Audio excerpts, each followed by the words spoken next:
All right. Okay. Okay. I feel special. That's awesome.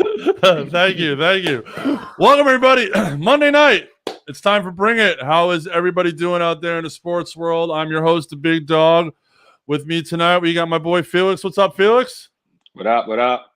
What's up? And we got Trey in the house tonight. What is up, Trey? Oh man, nothing much. Enjoying some basketball, men's and women's. Actually, it's an exciting time. And baseball starts Thursday. Yes. What? Baseball starts Thursday. I know, about time, right? We can't wait. We're gonna be hitting all this stuff tonight. It's gonna be a lot of fun. It is March Madness, but we'll get to March Madness in a little bit. Right now, Houston's really is up on Oregon State, so it looks like Houston's gonna be the first team in the Final Four. But we'll get a score check from Trey in a little bit, see what happens with that. I do want to start, though, with the NBA trade deadline. NBA trade deadline was a big topic this last week. Thursday, deadline went down. Orlando basically cleaned house and gave away all their players. A lot of good deals. The Rajon Rondo deal was a good deal. And then there was a couple free agent pickups, so we're going to talk about that too. But let's just start with the trades that Orlando made. Dishing out. The big man Vucevic. I'm drawing a blank on the other guys' names, but we all know who I'm talking. Gordon went to Denver. Gordon. Aaron Gordon went to Denver. Yeah, and Fournier went to Boston. So Trey, we'll start with you. What do you think of the deals in general? Who won the trade deadline? Who really improved? And who should have made a move and didn't make a move? Oh man, I think who won the trade deadline by far was the. Honestly, I'm going to say the Denver Nuggets. Getting Aaron Gordon, getting another big man to help out Jokic. Murray's kind of struggling right now. I think he's going to become that third wheel, or that third player for the scoring wise in the paint. I really think Denver did a great job. But I think the buyout market was more interesting than the trade deadline, to be honest with you, if we want to go that route. But I'm honestly disappointed with I don't know, the Raptors or the Lakers or Phillies, Sixers. Kyle Lowry not being traded. I know he wants to retire a Raptor, and I know but Raptors aren't doing anything. I mean, for God's sake, they're barely hanging on to the play-in game. Right. The Lakers to not give up Thornton, those are true reports. I'm sorry, but the way the Lakers are playing when they don't have any scoring, even when AD and LeBron come back, they're still not going to have enough scoring to beat with the leads of the Brooklyn Nets and everybody like that. So I just think that I think Denver got a lot better, and I think Lakers coming down to the pack. And I think the Rajon Rondo deal, I think that they're just hoping for playoff Rondo, and I don't think it's going to happen. But I don't think the Clippers made themselves better. I still think Brooklyn's at the top of the crop, and I think Lakers are right there. All right, cool. It sounds like your daughter's got an opinion too. We'll hear from her in a little bit, no doubt. No doubt. I do have to say, and this is really directed toward Felix, I would have loved to have seen Lowry somehow end up with the Sixers and come back home and come back to Philly. It would have been nice. I think that Philly team could definitely use some veteran leadership on it. So I was kind of disappointed that deal didn't get done. But what do you think in general of the trade deadline and everything that happened? And did the strength shift? Or is it just these are all just generic deals that really it's still gonna be the Nets and Sixers and then the Lakers once they get healthy and maybe Utah? So it's disappointing, but to be honest with you, from everything I'm hearing in Philly, they were trying to quote unquote rip teams off by the Lowry trade. Once they agreed on something, and then the Raptors would be like, oh no, but we want this too. I think they wanted Thibault, Maxey, and 2 first-round picks or something like that. I think that's too much. We would be giving up too much for that. Mm-hmm. That would mess with the chemistry. I think I want to know what the Bulls are doing. Why would they do that? I mean, they're in rebuild mode. Right. Just got Vucevic. I guess they're trying to hold on to Zach LaVine. Sorry, his last name. Yeah, Zach. Oh, LaVine. Yeah, and I don't know what they're doing, but they're obviously trying to do something. But it won't be till next year. So I'm a little lost at that. I just like and the Nuggets. The Nuggets are listen. They're gonna win a lot of more games right now, and a lot of teams in the West better watch out. Like they've already been on watch with Jokic, but now, yeah. I would say the Nuggets are a team to watch in the West. Yeah, it's interesting you say that because, with the Lakers picking up Drummond, and we're going to talk about Drummond and Aldridge a little bit more in a minute, but with the Lakers picking up Drummond, and if AD and LeBron get back, that basically shifts that Laker front line because now AD can really play the 4, Drummond's going to play the 5, LeBron is a point forward, as we all know. So I definitely think if them all healthy, the Lakers are still the team to beat. Unfortunately, I mean, I hate saying it, but I definitely think Denver is going to give them a run. No doubt. The pickup of Gordon is definitely someone they could use, getting that third scorer. So the West, the West is interesting. But let's turn to the East and talk about the Nets signing of Aldridge now. So now they've got Aldridge, they've got Griffin, they've got Durant, who knows if he'll play eventually. I mean, he's hurt all the time, and Kyrie, and then Harden, who's turned out to be their leader. So on paper, the Nets should win the East. But, Felix, when Embiid gets back and he's healthy and the Sixers are healthy, are they going to be able to run with those guys? I love it. You want to know why? All the pressure's on the Nets. What happens when the pressure goes on Durant? Right. Oh, yeah. Oh. What happens when the pressure goes on Harden? I mean, come on. Harden What are you talking? We know that, right? Yeah. I love it.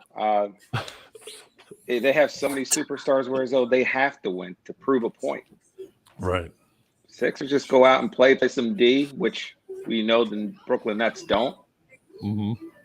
I'm all for it. I love it. What about you, Trey? Oh, Nets are the team to beat. I don't care what anyone says. Even without Durant, this team's the team to beat. I mean, this team is stacked. I'm not even talking about LaMarcus Aldridge. They just did that to patty up their bench. That's big. LaMarcus Aldridge is not the same player as he used to be. He's not even that good anymore. Let's face it. LaMarcus Aldridge, if he was that good, the Spurs would not have bought him out. They're a playoff contending team, and they would have kept him. But we all know that LaMarcus Aldridge is over hills. If he wins a ring, then yeah, you might be thinking Hall of Fame, but that's a story for a different day. But man, you see what James? Yeah, and you say all the pressure's on Durant. He's proven that he can do it. There's no pressure on Durant. The pressure was on him in Golden State, and he easily did it. I'm just saying, there's no pressure. He went to a Durant. 72-win team, though. Of course, that's what I'm saying. There's still pressure. No. Because look. What happened when the pressure was on him in OKC? Westbrook was a ball hog, and they didn't do anything. So Durant carried that team. What do you think Harden is? Well, Harden, I don't agree with Harden, but Harden is I think he wants to win a ring, and I think that Harden, like you're showing this year, I just think it's a different Harden. Like they can move the ball now. I just think what Harden's doing now, and then think about when Durant gets into the picture. There's only one ball. They said the same thing about the Warriors. They said the same about the Heat. They said the same thing about. But Durant would make it work.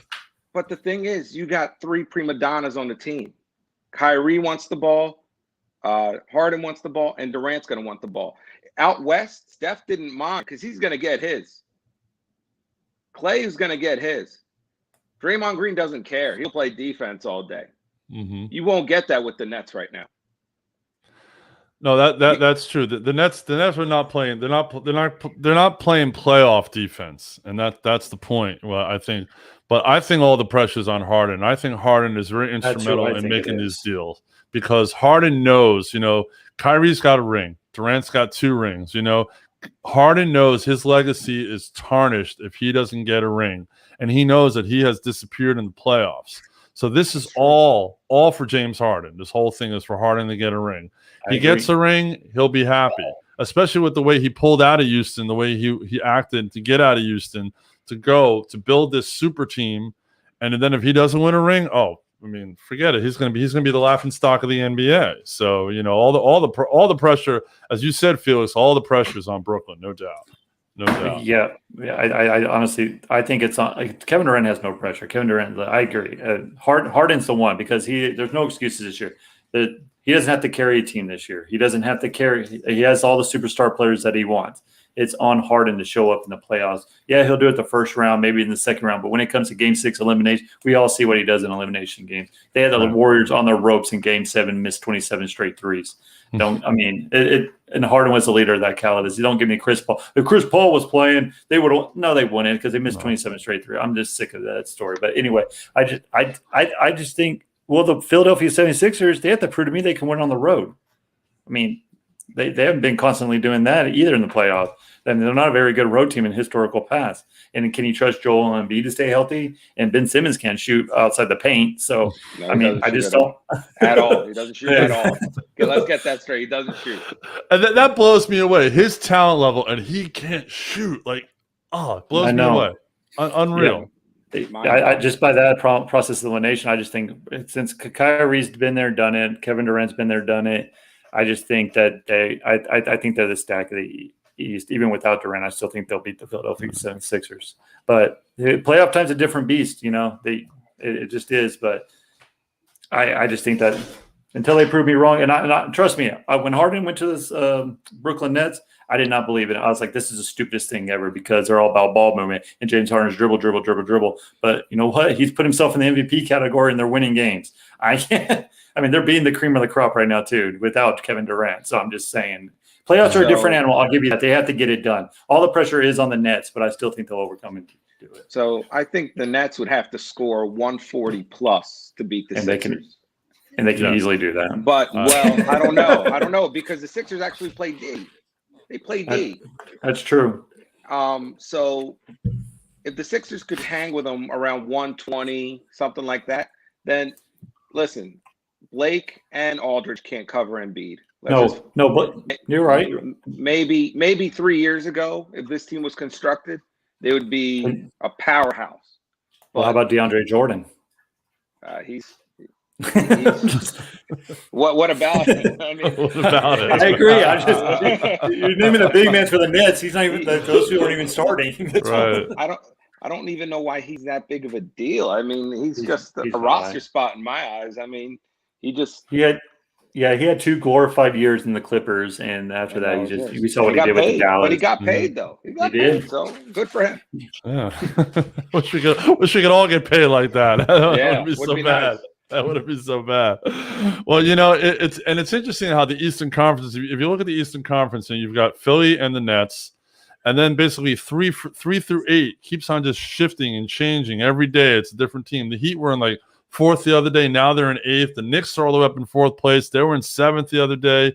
It might turn out to be inconsequential, which it probably will be. The Eastern Conference Finals will probably end up being Philadelphia and Brooklyn. It's just a matter of who has the home court advantage, So, let me rephrase that. That's what the NBA is hoping for, and I say hoping in quotes because we've all talked about NBA conspiracy theories, but let's see what happens with that. for sure. Cool. All right, let's move on to a little bit of the gridiron, a little bit of NFL. Free agency was still active this week. The crazy thing about everything, how they say, when teams look at their tape, they call it the all 22. Well, Tampa has all 22 starters back. Every one of their starters got re-signed. So they didn't lose anybody in free agency. So the question is not so much, is Tampa the favorite, but how much is Tampa the favorite right now? Felix. I mean, it's hard to take it away from them. They obviously are the favorite, but you got to understand there's tape on them now. Teams will go game to game, see what they're doing, and hopefully, it's not that I'm tired of seeing Brady win. I want to see him win, but it's more like the other teams aren't showing up when they're playing Brady. The Packers didn't show up when they played each other in the playoffs.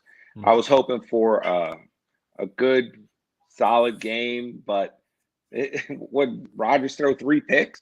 I mean, or something like that. So I'm rooting for them, but just because they get all their players back doesn't mean that you could crown them again. Well, you said they have tape on him. They had tape on Belichick for years, and they couldn't beat him. Well, we destroyed him. Remember, we destroyed him. Spygate. Yeah, exactly. The tapes magically disappeared. Yeah, exactly. No, it's crazy. And in a salary cap league, to be able to re-sign all your starters, bring everybody back. I mean, we talked a couple weeks ago about Brady restructuring his contract. Now we know exactly why he did it. You know, Brady wants to win. He's in it he wants to get 7 and 8, and not 7, not 8, not 9. He wants to go all the way. It's crazy. Trey, being from Texas, football is king in Texas, but right now Tampa is king in football. What do you think about what's going on down in Tampa? Oh, man, yeah, they have tape on him, but they've had tape on Tom Brady forever. They know what Tom Brady is. He doesn't do anything spectacular. He doesn't beat you with the legs. He doesn't throw the deep ball but now he does. And Tampa, he has a lot more weapons. And now you saw how better they got through the season went on. They got more comfortable. And now they have a full off season, training camp, OTAs, a full season together. And if you just look within their division, I can argue they all got worse. The Saints losing Drew Brees. I don't trust Jameis Winston to save my life. They lost a lot of players on defense. We all know Carolina is Carolina, and Atlanta's going to be Atlanta. I mean, so they're easily going to win the division. And then the Packers, they didn't do anything. Aaron Rodgers showed why he's a choke artist because, he threw 3 interceptions. Those are he threw 3 interceptions in the NFC Championship game where he's 1-4. He has yet to proven that he can. Yeah, he has 1 Super Bowl, but by the grace of God, he got lucky. I'm just going to say that right there. I'm sorry, Freddie. He got lucky. I don't care. Aaron Rodgers is not the bad man that everyone says he is. He makes all the flash and dash and everything. In the NFC, I just don't see anyone who got better than the Tampa Bay. And Tampa Bay really didn't do anything in the offseason except for sign all their players, and they're all young. I mean, that defense is stacked. They're 20, like you said, returning 22 starters. That is unheard of on a championship team. And Tom Brady just looks younger. He looks like he's having more fun. Bruce Arians is the perfect coach for that system. They have fun together. It's all serious when it's come down to it. I just see the only man. No, I can't. No one got better because the NFC East is whack. We can't trust the Packers. Do you really trust Kyler Murray, though? I mean, you saw what he did last. Yeah, he looked all great. Yeah, but they got Watt now. They just got AJ. Yeah, but what can Watt stay? Yeah, but can Watt stay healthy? He's aging. Like he's. I mean, that's every NFL player gets hurt. I mean, it is. Well, I know that. But when Watt's out, then you have basically the same defense as they did last. I agree. I agree. I think Arizona made a whole lot better, but I still don't think they're a lot better. Yeah, the way to beat Tom Brady is basically the way Philly did it, outscore him. Outscore him and plus rushing the inside gap where he has no room to go inside the pocket. 33. Okay, whatever. I don't know why I agreed to come on this freaking show with 2 Philly boys. I don't know why I did that. Well, I'm not from Philly. Oh, whatever. I don't. No. Whatever. Well, but I just think, it's Tampa Bay. Until you, like I've said this every year, until you beat Tom Brady, it's Tom Brady. I'm telling you, it's true. It is, and it's funny, and I have a very good friend who's an Eagles fan. The drummer in my band is an Eagles fan, and Eagles fan. Basically, once the Eagles won, he's like, now I can die in peace. He's like, I got my 1 championship. It was like when I'm a New York Ranger fan, so when the Rangers won the Cup in '94, I was like, all right, now I can die in peace. But talking about the NFC East or the NFC East, my Giants made a lot of moves this offseason. I mean, are they going to be a paper tiger? Or, because, the Cowboys have everybody. They re-signed Dak, but they didn't really do anything in free agency, whereas the Giants have definitely improved themselves. Unfortunately, it is a rebuilding year for the Eagles, and we'll talk about the draft, the trade they made with the draft choices in a minute. But, Trey, you're a Texas guy. I don't know if you root for the Cowboys or not. But, what do you think? With the Giants' moves, are they going to be more competitive in the NFC East, or is it still the Cowboys' division to lose?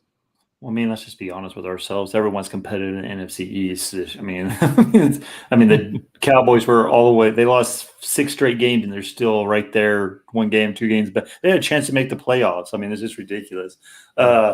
Honestly, the Giants made some great moves, and I tell Freddie this because Freddie's apparently a Giants fan now. After he said he was a Pack, he left the Giants to go to the Pack. I don't know, whatever. Freddie's on the show. That's Wednesday's show. I'll probably go off where we talk about that subject. I just don't trust your quarterback. I don't trust him. He's not accurate. He doesn't thread the needle basically. But it all hinges on Dak Prescott's ankle. It really does.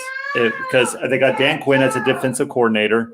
That defense got a little bit better as the year went on. With him being the defensive coordinator of the Legion of Boom and all that for Seattle, I just think that if Dallas can keep their head on straight, then I think they're the favorite. I really do, but it's Dallas. They'll give it back to the division. But Washington could be good too, but I just don't trust their quarterback as well. It all hinges on Dak Prescott's ankle this year. No, that it does. And, I think an interesting thing about the Cowboys is who they sign as a backup. Now, the Dalton, is the starter in Chicago. Who's going to back up Dak with this injury?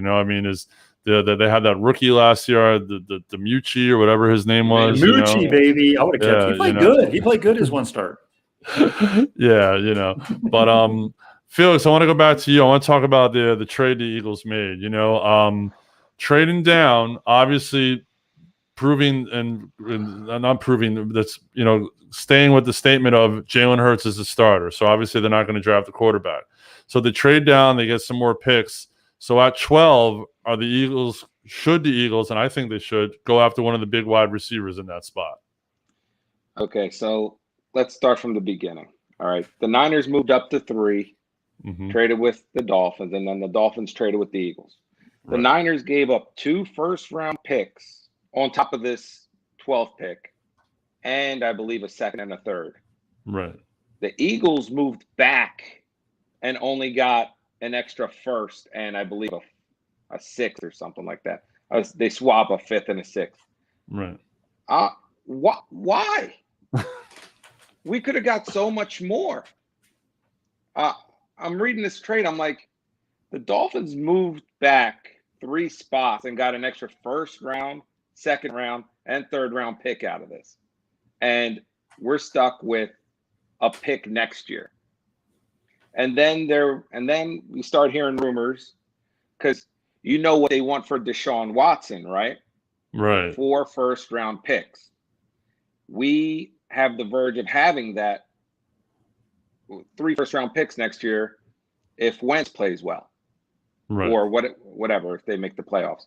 So we'd get the Colts, the Dolphins, and our first-round pick. That's 3 for next year. Now they're talking about they're keeping an eye on the investigation and all that, but that's another subject. But the wide receiver that I think that they're gonna get, and I'm all for it. I don't care. He was the Heisman, is Smith. That's who I'm hoping for because I know the Jamar Chase won't be there. I don't even think Surtain will be there as a corner. So I would go after him, get Hurts some weapons, and see what they could do. And it's interesting you talk about the trade, how Philly, they got picks, but they definitely could have gotten more. They definitely didn't get the picks that they should have gotten for sure.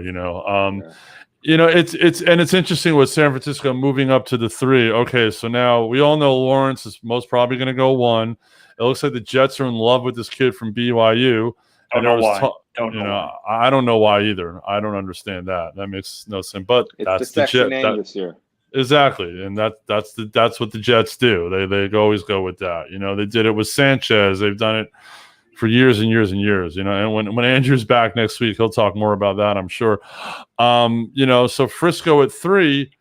They're going to look at the kid from Alabama today. They're not looking at the kid from Ohio State. Both their workouts were the same day. They decided to go look at the kid from Alabama, which I don't understand because Alabama's never really produced a good NFL quarterback since Joe Namath and Ken Stabler, going way back.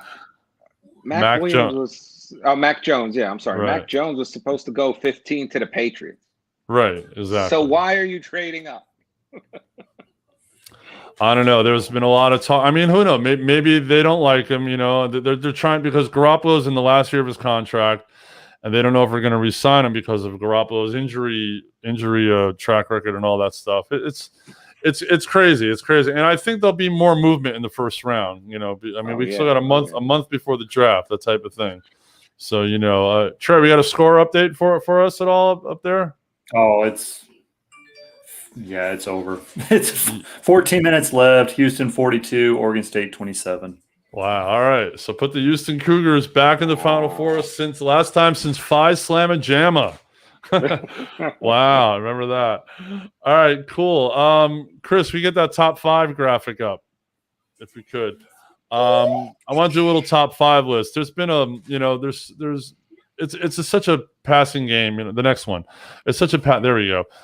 Such a passing game right now. You know, I mean, running backs seem to be like there's a couple of good running backs, but it seems to be really a passing league. So you know, just give me your top 5 quarterback to wide receiver combos that are active in the NFL right now. We'll start with you, Felix. All right, so I looked this up just because I was interested in the subject. Mm-hmm. So number 1 is Rodgers to Adams. They scored 32 points on 46 attempts. Wow. Think about that. Yeah. 32 points on 46 attempts. Then Kyler Murray and Hopkins, 47 points on 72 attempts. Wow. Then you got Josh Allen and Stephon Diggs, 44 points on 69 attempts. I don't have Drew Brees' number. I have Drew Brees and Michael Thomas, but since he got hurt this year, the numbers didn't really come out. Right. And then a shocker, Matty Ice and Calvin Ridley, 49 points on 63 attempts. Because Wow. you know Julio doesn't score touchdowns. No. He drops them. He drops them. Thank you. Yeah. Everyone's like, oh, I'm going to take Julio Jones in my fantasy league. And no, he does. Calvin good for yards. He's good for yards. But yards of possession, but no touchdowns. So, okay, where does Mahomes and Tyreek Hill rank on that list? Why are you stealing my thunder? No. I want to know. I'm just curious of the numbers. I didn't even look that far down. I think they were like number 10 because we were only doing top 5. But I do have Mahomes and Kelsey though, if you're interested. They scored 40 points on 55 attempts. Wow, that's interesting. All right, so Trey, who do you have as your top 5 quarterback wide receiver combos?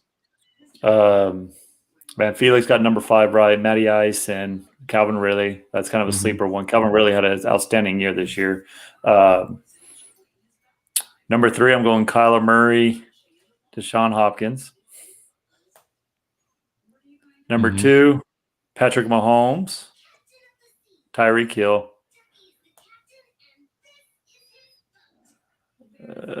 Number 2, Rodgers Adams. Number 1, Patrick Mahomes, Travis Kelce. Oh wow! And and it's funny because even though Kelsey's listed as a tight end, he doesn't really block. He's a receiver. There's no tight ends. There's no tight ends anymore. No, well, he does. He definitely doesn't block. That's for sure. No. He tried acting. He played on one episode of that Space Force show on Netflix. It was terrible, but that's besides the point. And it's funny. Everyone leans to those guys. And those seems to be like the top guys in the league.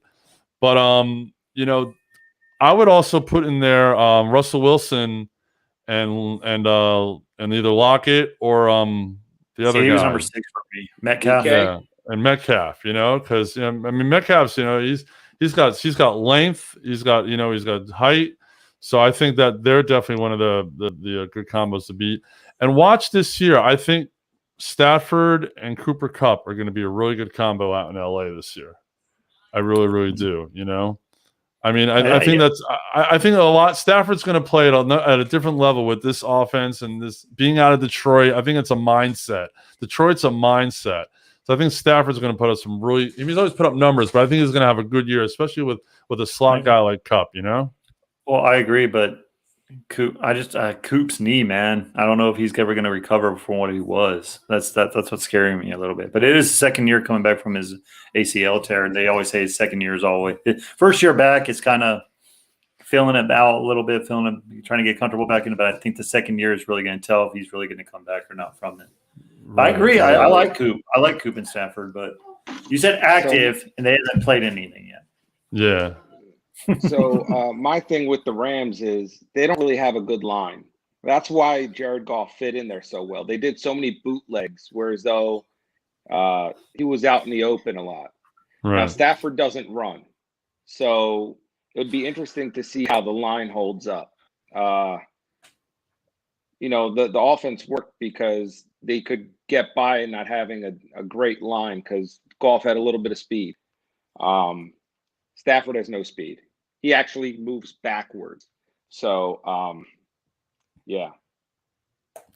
Well, the Rams will probably end up drafting, definitely an offensive lineman, a few offensive linemen in the draft to try to protect Stafford. Because I'm sure they know Stafford's definitely slower, and they don't have any first-round picks. They gave them they all don't. up. Oh, wow. They traded, for Stafford. In the they Stafford gave up deal. 2 first-round picks, yeah. Ah, wow. I didn't know that. Yeah, so it would be interesting, but I don't think that the Rams are coming out of the West. I think the Cardinals got too good. The 49ers might be back. I'm not sure, but you still got the Seahawks. So yeah, no, that it's definitely going to be interesting with these what moves were made in this offseason, what's going to go on in the draft, but this is going to develop as the next month goes along to the draft, and we'll see. We never know. It's going to be interesting. All right, let's move on to some baseball. Well, baseball season starts on Thursday, and boys, it's always fun to make predictions. So let's go, division by division. AL East, Central West, NL East, Central West. Pick your winners, pick your wild card teams, and then who's going to play for the World Series and who's going to win the whole thing. So Felix, we'll start with you. I got the Braves winning their division, the Yanks. I'm jumping on your train with the White Sox in the Central. I have the Astros winning. Got the Cardinals and the Dodgers. Then my wild card is probably going to be San Diego if everyone stays healthy. And come on, you can say it. You want me to say it? You really want me to say it? All right. I want you to say it. Hold on. Let me say it real quick. It might be the Mets.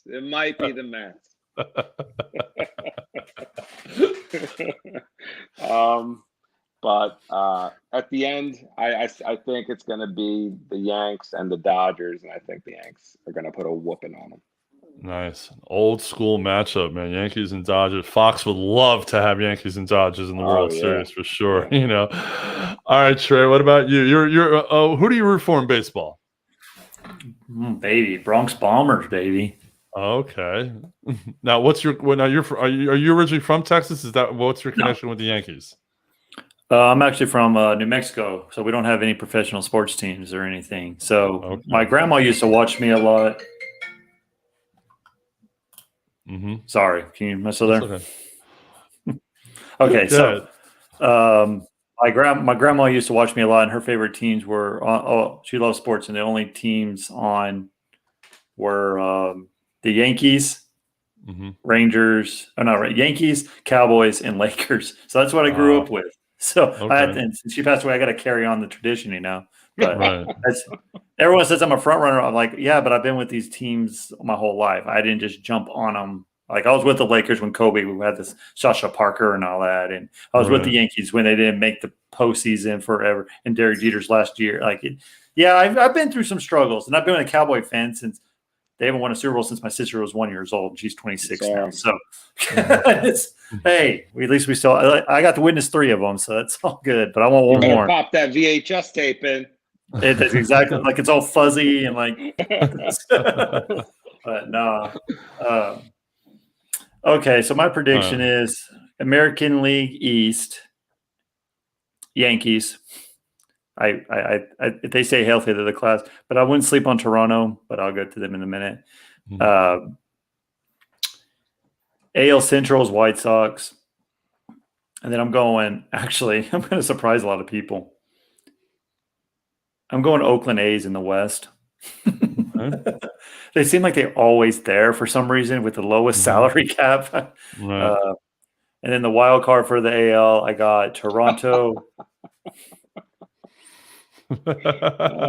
Wow, Marty! Wow, that's Baltimore, Washington. I know where he's from. I wonder where he's from the Beltway, baby. There you go. All right, keep going, Trey. What were we saying? Wild card's going to Toronto, and I think Tampa. Okay. I think 3 from the East, and then NL is Braves. I have the Cubs out of the Central. Wow. I'm not sleeping on it. I know. I just like the Cubs. I don't know. I felt bad for so many years. Right. And then the East, I have I have the Padres. The West, okay. And a wild card, Cardinals, because they're always there for some freaking reason. Don't understand it. And I think the Dodgers are going to get the wild card as well. But my World Series pick, I actually do have the Dodgers and Yankees because I feel like that should have been the World Series last year, but the Yankees got injured. And I think if they both stay healthy, I think that they'll both make it, and that would be great for the MLB, especially with everything going on. I think that they're the two best because the Yankees have how do you say his name, Serviano, coming back this year. Yeah. They have Cole. Their bullpen's always been dynamic. If they can just get the only thing I hate about the Yankees is they always hit the home runs instead of trying to get a base hit. They always swing for the fences, and I hate that. It works most in the regular season, but postseason, it's failed them a lot of times. So, but I honestly think it'd be good for MLB, and I think it'd be good for the Dodgers and Yankees to make the MLB championship. Cool. World Series. Cool. Sorry. It's all right. No worries. All right. Well, I'm going to go on a limb on a couple of things. I'll start in the NL because I'm an NL guy. Been a born and bred Mets fan my whole life, so I got to go with the Mets. I just think they have the pitching staff, they've got the lineup now. Their bullpen is still suspect, but hopefully they won't get in the way too much. We'll see what happens. In the Central, I'm going to take the Cardinals. I just think the Arenado deal, it just definitely puts them over the top. They still got Yadier behind the plate, and he knows how to manage a pitching staff better than anybody in the majors right now, if you ask me. Out west, it pains me to say, but I'll take the Dodgers. I just think they're just stacked. Mookie Betts is there another year. Seager, I think, is going to have a hell of a year. Seager's coming off a great playoff run, so watch out for Corey Seager. My 2 wild cards are going to be the Padres, definitely, and I think the Braves will definitely be a wild card team. So there are your 5 in the NL. AL is going to be a little different. I'm going with Toronto in the American League East, and I've been on Toronto the whole offseason. On the baseball show, I've been on Toronto, so I'm not going to waver for them. I know Springer is hurt, but he should be back April 6th or 7th. I know they lost their closer to Tommy John, but something tells me that there's something magical going on in Toronto right now. So I really like the Blue Jays in the AL East. The Central, I'm going to take Chicago. Big on Chicago this year. Really like that lineup. Love that pitching staff. Liam Hendricks as their closer is definitely a good thing. Out west, I'm going with the Los Angeles Angels of Anaheim. Now, why am I doing that? Something tells me this is Mike Trout's year. I don't know why. I think this is Trout's year to make the playoffs. I think with Rendon out there, they made a couple other pickups during the year. I really like the Angels out west. My 2 wild cards are going to be the Yankees, and I'm taking the Yankees as a wild card team. And For Brandon, I'm going to take the Minnesota Twins as a wild card team. Oh my god! So you're telling me the Twins and Yankees won't meet in the pull out in the first round? Yeah, the Yankees. Yes, I mean, so the Twins will lose again in the playoffs in the wild card. But yeah. And my World Series is going to be a Chicago, New York World Series. It's going to be the White Sox and the Mets. Oh, that'll be the most boringest World Series in the world. It probably will be. It That'll probably be the will most- be. You know, I won't watch. It's interesting. But I mentioned Mike Trout, and you know, Mike Trout is definitely one of the greatest players of our time right now. Putting up numbers, hasn't really seen the playoffs. And I really think he deserves to see the playoffs. He's very just down to earth. He's a real quiet guy, not outspoken. So this is why I'm going with the Angels. I mean, Trey, I know you picked Oakland, but could you see the Angels making some noise out west? With that lineup, maybe giving Trout a chance to maybe get a ring all of a sudden. I mean, yeah. I mean, with Mike Trout, I mean, I'm with you. I love Mike Trout. I think he's good for baseball. I think he's one of the greatest ambassadors that baseball's ever had. One of the greatest. You don't hear anything bad from him. Right. I think I love Mike Trout. I hope he does make the playoffs, for heaven's sake. But see, what I don't understand is these players take on these huge contracts and they can't go sign anybody else, and they blame the ownership. It's not owner. It's y'all taking all this extra money. I mean, take a page out of Tom Brady's book. He took a pay cut to keep all of his talented players in winning Super Bowls.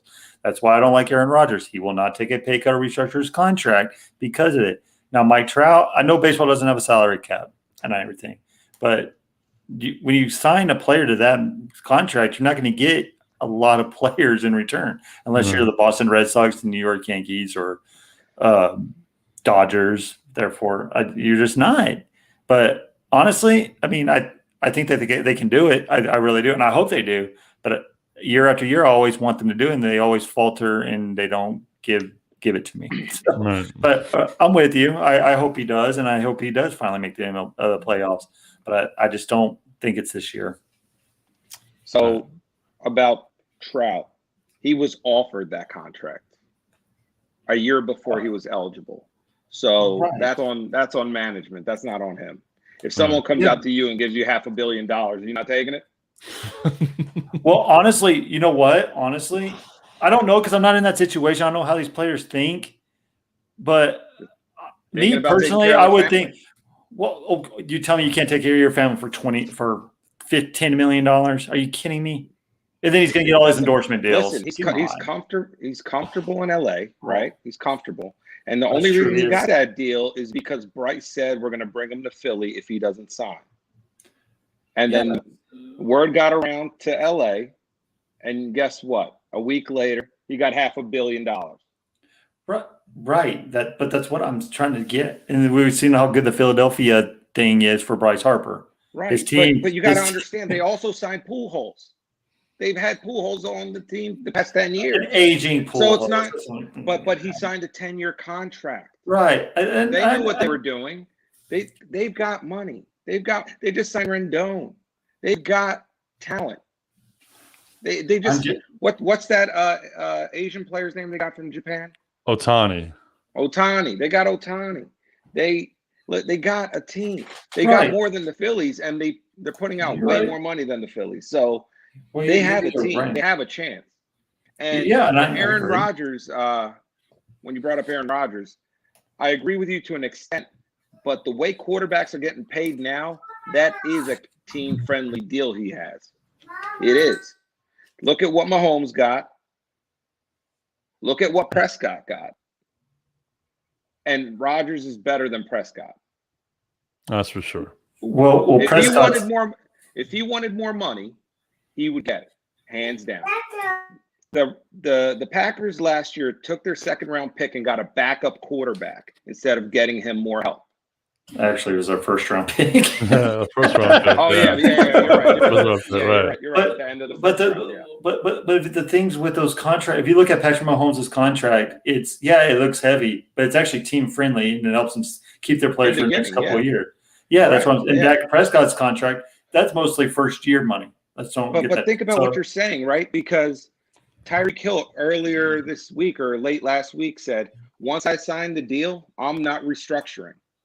Well, good for them. And I don't blame them. I'm just saying. Right, but don't expect that's to what- get better players in return if you're going to sign all. And you're like, how come we can't get any players? Because you're signing these massive contracts. I'm just But saying. if you look at his contract right now, it's like Wentz is making more money than him.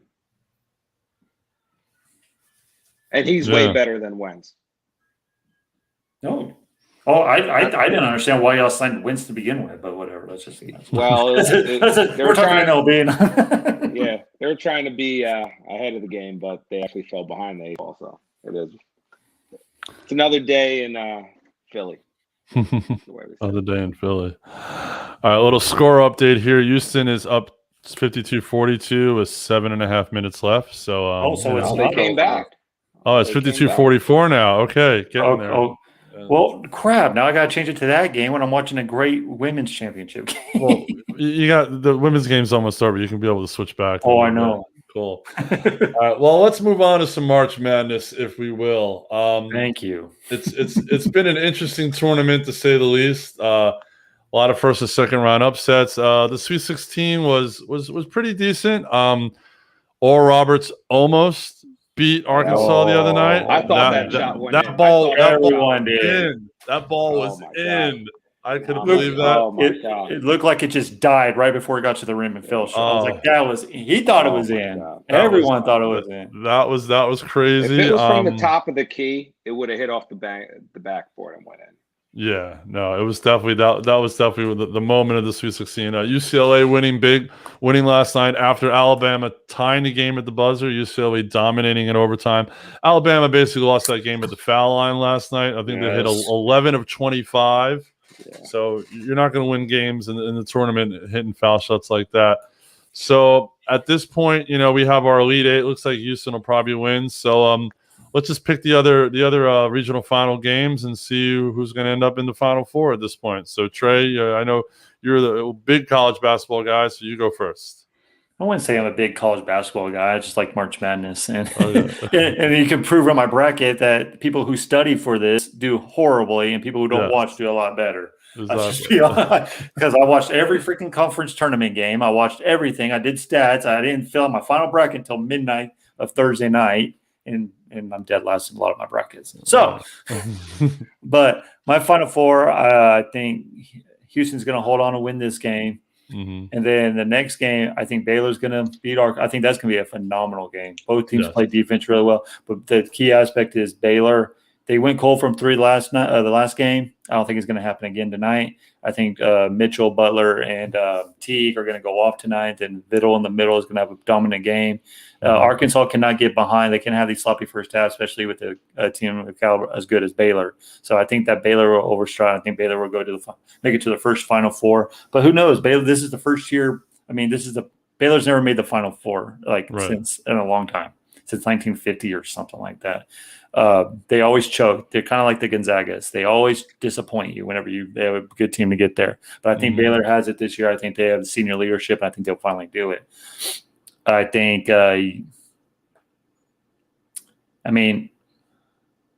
who's the other? UCLA. Michigan and UCLA. I actually think UCLA is going to win this game. Ooh, okay. I think this is where Michigan's going to miss their star player. I think this is the round that it's going to happen. UCLA is just on a tear right now. Yeah, they win to overtime against Alabama, but I just think UCLA is playing a lot better than what people give them credit for. I mean, they beat a Michigan State team. They beat a good Alabama team, and Alabama struggled that old saying, you live by the three, you die by the three, and Alabama basically died from the three in the free throw line last night. And honestly, everyone's picking Gonzaga to win. I think Gonzaga is going to win. I think USC is going to keep it close. I think the Mobley I think the brothers going to dominate the paint, but Gonzaga can just beat you in so many ways. They can beat you up tempo. They can beat you half court game. They can beat you in the defensive end. Their shots not falling. That Suggs is the national player of the year in my book. I don't care what. Don't give me Luka Garza. I don't care. This kid's a freshman. This guy can do it both on the offensive and defensive end. He makes big plays whenever they need it. I just think Gonzaga is. I think Gonzaga is going to win. That's my Final Four. Okay, so you have Gonzaga and UCLA on one side. You had Baylor and Houston. Well, actually, no, can't say Houston yet because Houston is only up 4 now. It's 52-48 with 6:15 See, I opened my left. big mouth, said Houston's going to win this game, and So now I got to get the app out. And right. watch the So game. do we think Gonzaga is going to make the final next Monday and play? Let's rephrase it. Are they going to play? Is Gonzaga going to play next Monday and play a team from Texas? Yes, they're gonna play Baylor. Okay. I think that'd be the greatest. I think that'd be a great national championship game. Yeah, because they were supposed to play during the regular season. It got canceled because of COVID. And the same thing with the women's side with the UConn and Baylor. They didn't play and they got canceled. Now they're playing. They're showing a head. I mean, UConn's up 1 point with 15 seconds left. It's a great game. Wow. I think that for a great tournament that NCAA has been this year, I think we need that national champ because I think Gonzaga is going to roll through anyone else. And Houston might, but Houston can't score enough to beat Gonzaga, I don't think. Okay, cool. All right, Felix, what about you? So I had Alabama winning it all in my bracket. So, yeah. You can't trust teams, man. You can't trust teams that just only hit threes. I was rooting for Houston Nova Rockets the whole way. I was so happy when they hit 30 points at the half. And, they just fell flat. That's what happens when you lose your best player. Right. So I basically have the same teams Trey had, Baylor, Zag. I think Michigan, but I don't know if they'll beat UCLA. I'm not. I think UCLA is it's their time. I guess they've not that they're going to win the series, the whole thing, but I think they will outplay because Florida State sucked. Let's face it, they had so many turnovers. It was ridiculous. So I think they were handed that game. Mm-hmm. So, like I said, I think UCLA will win, and then I'm still going with Houston, even though you guys jinxed them. Yeah. 4 minutes left. Houston 55, Oregon State 52. Wow. Okay. All right. Well, you know what? I'm gonna just give my predictions, and then we're gonna close up shop a little early so we can watch the end of this game because this sounds like a barn burner here. Yeah. I mean, I've had the Zags from the beginning winning the whole thing, so I'm staying with that. I think for them to play a blue blood like a UCLA or a Michigan will be a hell of a game on that side of the bracket. To me, the Michigan UCLA game is a toss-up because Michigan has been playing well, but again, this is a game where UCLA has guards that can expose Michigan's lack of their one-star player. On the other side of the bracket, I like Baylor big tonight. Really like Baylor big. The fact that Arkansas was so close with Oral Roberts really puts a hole in Arkansas's scheme for some odd reason. So I like Baylor big. And I'd love to see Houston get back. So if you think about it, if Michigan ends up winning tomorrow, you're going to have 3 1s and a 2. So after all the craziness, you have 3 1s and a 2. So it always ends up being chalk. It's crazy. So nutty stuff like that. So we'll see what happens next week. What if Oral Roberts actually made that shot and won? What do you think? Like, how bad of a blowout do you think they'd get blown out by Baylor? Oh, they would be. Honestly, I don't think it would have been a blowout. I think it would have been close. I mean, by blowout, I don't think it's those guards in Baylor, man. They're big. Those 3 guards. You're right. That's why Nova couldn't shoot no threes. Right. And that's half. Yeah, I agree. Well, when I say blowout, I'm not saying they're not going to lose. When I think blowout, I'm thinking 20, 25 points. I think Orioles would have kept it within the 10 to 15 point range. I try to keep it within the Vegas line. So I'm guessing if Oral Roberts would have won, they would probably be favored by 15. Yeah, 15, 16, something like that. But I tell you that guard from Oral Roberts is a stud. Yeah, he is to carry that team. He is. Yeah. He just if he comes out, he just definitely got himself a nice little draft spot for sure. If he comes out, I don't know if he's coming out or not. But it's interesting. If Oral Roberts would have won, coming off the emotion of a buzzer beater, like that. I mean, yeah, you either come off on a high, you stay confident, or you just come off and you just hit the wall and then you get smushed. So either way, yeah, it definitely would have been interesting. No doubt. No doubt. All right, let's just get the final take here from everybody. And then we'll go watch the last 4 minutes of this game because this is definitely a good thing. Felix, you go first. We spoke about it earlier. Philadelphia Eagles at their best. Ruin another draft. We could have had Jamar Hasn't even Chase. started yet. They traded back. They can't get him. They can't get him now. They already traded back. They took themselves out of the fold.